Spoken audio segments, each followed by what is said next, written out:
She looked at me, we're like this close, she's like, what do you want?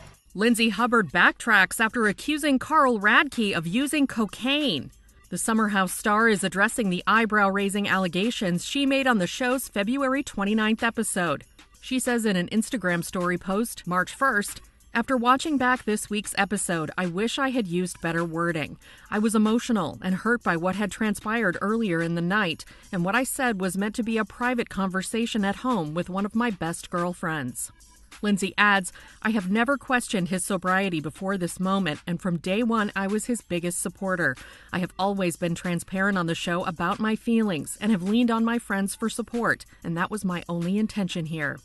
On the episode, the cast headed out to a club, and in later confessionals, Carl and Lindsay gave details of what happened during the journey. We're on the way to the club, and I wind up in a lift with the boys. Lindsay comes with me, Kyle, and Jesse. The other lift is all the girls. I'm not with the girls, and I'm worried it's gonna get somehow used against me, and I express my concern to Carl. And I'm calm as can be in the back seat with her, and I say, babe, you're fine. Like, I can see that, but like, it's not that deep. And he basically shuts me down and dismisses my feelings altogether. She looked at me, we're like this close, she's like, what do you want? Lindsay later confided in BFF Gabby Prescott back at the house, saying, "Something's going on with him." Because of the way that he spoke to me tonight was like very reminiscent of like Carl on cocaine. I don't know what happened with him, but he was not sober tonight. Carl, Lindsay's then-fiance, ultimately questioned Hubbard's devotion to him. My heart's racing as I say this. And I'm shaking from it because it's beyond hurtful, it's f***ed up, and that's the person I'm supposed to marry.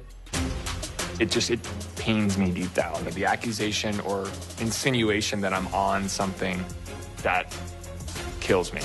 Things boiled over the next morning when Carl confronted his bride-to-be. Let me know when you're not angry. I'm not angry. You're the one who's drinking all night and wakes up angry. And you're the one who I'm feeling clearly great doing right now. other I'm gonna go things. for a run right now. Let me ask you a question. Why did you say I'm sober right now? Lindsay, Why not say I I'm sober? am sober. Then why say right now? In that moment, you are not. You drink all day long and are rude and aggressive to me when I'm trying to be supportive. No one was. You shut me down and tell me I'm fighting you. That is so up. I'm not. Because I'm upset. Okay? Oh. I'm allowed to be upset. I'm allowed to have emotion. Have you ever heard of that? You're allowed to get pissed off. Do what you want. I don't scream. I'm not screaming. You were screaming. I'm frustrated. As fans know, things didn't last between the couple. The pair broke off their engagement 2.5 months before they were supposed to marry in Mexico.